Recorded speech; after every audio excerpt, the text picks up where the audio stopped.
Simbol hati ini adalah simbol yang biasa dikaitkan dengan kampanye anti TPPO. Kira-kira siapa orang yang menelpon Arya Daru di jam 9 malam tersebut? Almarhum juga bercerita kepada Farah kalau almarhum Arya Daru ini sempat melakukan percobaan bunuh diri, tapi gagal.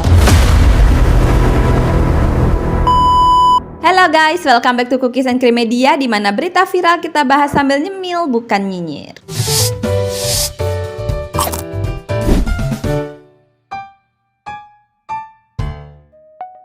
Kita update lagi guys, kepingan puzzle dari kasus kematian diplomat muda Kemlu Arya Daru Pangayunan. Kali ini kita akan membahas clue-clue yang mungkin memperjelas guys bahwa kematian almarhum Arya Daru ini bukanlah karena bunri guys, melainkan adanya keterlibatan pihak lain yang mengakibatkan almarhum Arya Daru Pangayunan ini meninggal dunia. Yang pertama yaitu adanya kiriman amplop coklat yang berisi 3 simbol yang dikirimkan oleh orang tak dikenal ke rumah almarhum Arya Daru di tanggal 9 Juli 2025 guys, saat tahlilan pertama di rumah almarhum.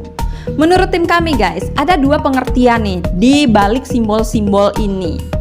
Kita bahas dulu pengertian yang pertama. Nah, di sana ada simbol hati, yang mana hati ini melambangkan tanda cinta ya, seperti yang kita tahu. Mungkin dalam kasus ini yang dimaksud itu adalah cinta segitiga yang sebelumnya sempat berhembus. Mungkin tidak benar kalau almarhum ADP ini melakukan yang namanya cinta segitiga ini. Tapi si pengirim amplop ini ingin memberikan pesan bahwa kasus ini akan dihubung-hubungkan dengan yang namanya cinta segitiga. Tanda bintang berarti obsesi atau prestasi. Apakah ada orang yang tidak terima dengan prestasi-prestasi yang ditoreh oleh Arya Daru? Atau ada orang yang tidak terima atau iri dengan pencapaian-pencapaian diperoleh oleh almarhum Arya Daru? Yang ketiga yaitu simbol bunga, bisa menjadi lambang keindahan atau perpisahan guys. Nah, kalau ketiga simbol ini disatukan, bisa menjadi bintang itu adalah motif kenapa almarhum ini bisa sampai meninggal dunia. Love itu adalah pengalihan motifnya, dan bunga itu adalah kematian dari almarhum Arya Daru itu sendiri. Tapi ada lagi arti lainnya guys, di mana lambang love ini kalau kita kaitkan dengan pekerjaan almarhum Arya Daru di Direktorat Perlindungan WNI, simbol hati ini adalah simbol yang biasa dikaitkan dengan kampanye anti TPPO. Dan simbol bunga, nah kira-kira bunga apa ya yang dimaksud oleh si pengirim ini? Apakah bunga matahari, bunga ester, atau Kamboja? Sepertinya almarhum Arya Daru di malam itu, atau di malam sebelumnya, atau di minggu-minggu sebelumnya, atau bahkan di bulan-bulan sebelumnya sudah menerima suatu ancaman guys. Jangan Arya Daru ini menerima ancaman, dan jangan Arya Daru ini ada semacam intimidasi dari pihak luar, dan itu kan semua dikomunikasinya terjadi lewat WhatsApp. Nah, baik itu melalui telepon atau melalui chat. Karena dari kesaksian Dion, saat almarhum Arya Daru, Dion dan Farah ini sedang makan di sebuah restoran di Grand Indonesia. Dia diajak makan siang oleh Farah dan Dion, makan mie ayam. Itu jam 12 sekian. Di pukul 21.00, setelah mendapatkan telepon dari seseorang, almarhum Arya Daru ini langsung berpamitan kepada Dion dan Farah untuk pergi lebih dulu.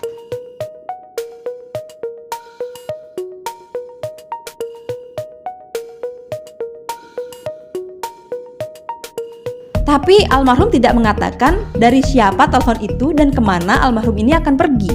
Pertanyaannya, kenapa almarhum Arya Daru buru-buru pergi setelah menerima telepon itu? Dan kira-kira siapa orang yang menelpon Arya Daru di jam 9 malam tersebut? Jawabannya tentu saja ada di HP almarhum Arya Daru sendiri. Tapi benda penting itu masih belum ditemukan sampai saat ini. Padahal WhatsApp almarhum sempat aktif, yang ditandai dengan terkirimnya pesan dari istri almarhum di tanggal 8 Juli 2025 di jam 10 pagi, sesaat setelah almarhum ini ditemukan meninggal dunia di kamar kosnya. Jam 10 itu dia melihat loh kok sudah centang 2 gitu. Oke, nah, jam 10 pagi. Ya. Kalau pembelaannya adalah WhatsApp almarhum ini aktif karena dibuka di laptop almarhum.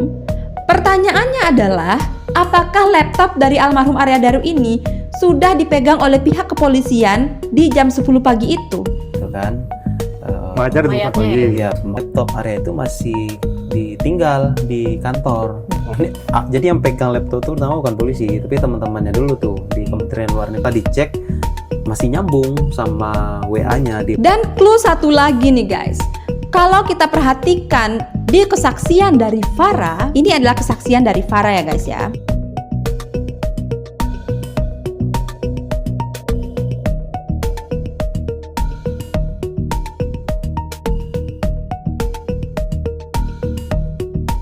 Katanya almarhum ini pernah cerita ke Farah kalau almarhum ini ingin melompat dari lantai 11 gedung utama Kemlu karena ke-trigger adanya karyawan Bank Indonesia yang melompat dari gedung. Almarhum juga bercerita kepada Farah kalau almarhum Arya Daru ini sempat melakukan percobaan bunuh diri tapi gagal. Dan almarhum juga pernah bilang ke Farah kalau almarhum ini sudah capek gitu untuk hidup. Pertanyaannya, apakah Farah pernah menyampaikan hal ini kepada istri almarhum?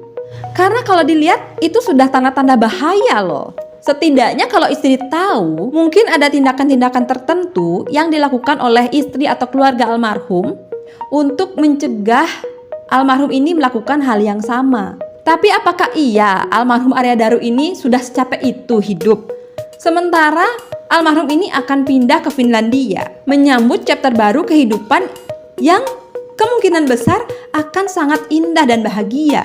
Dan ini ada yang menarik nih guys. Jadi menurut kesaksian Farah, almarhum Arya Daru ini sempat bilang kepada Farah, jika tiba-tiba almarhum ini meninggal secara tidak wajar, jangan bilang-bilang kalau almarhum ini bunri.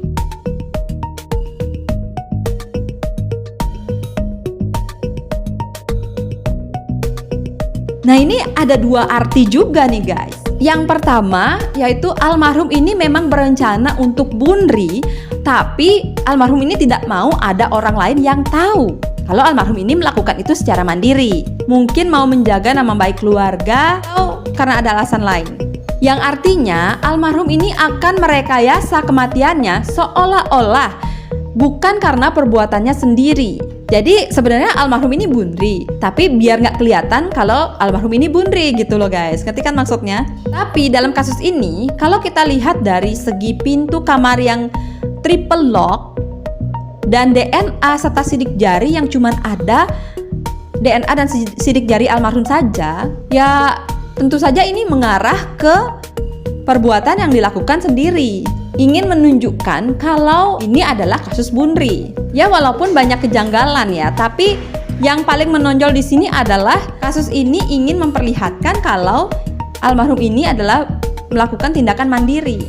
Tidak sesuai dengan pernyataan, jangan bilang-bilang ini bunri.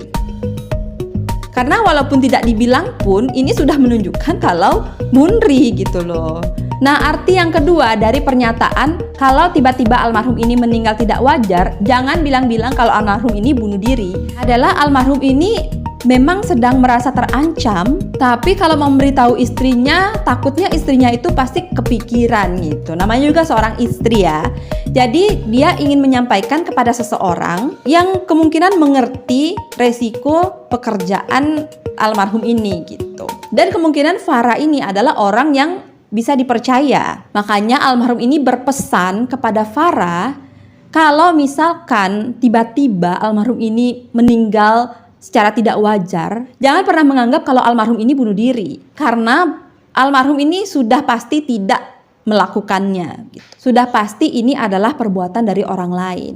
Apakah mungkin seperti itu maksudnya? Tapi pertanyaannya, kemana Farah dan Dion sekarang ya? Ya semoga Farah dan Dion ini memanglah rekan yang seperti almarhum percayai. Dan keterangan dari Farah dan Dion ini bisa turut mengungkap teka-teki kematian dari almarhum diplomat muda Arya Daru Pangayunan. Bagaimana menurut kalian guys?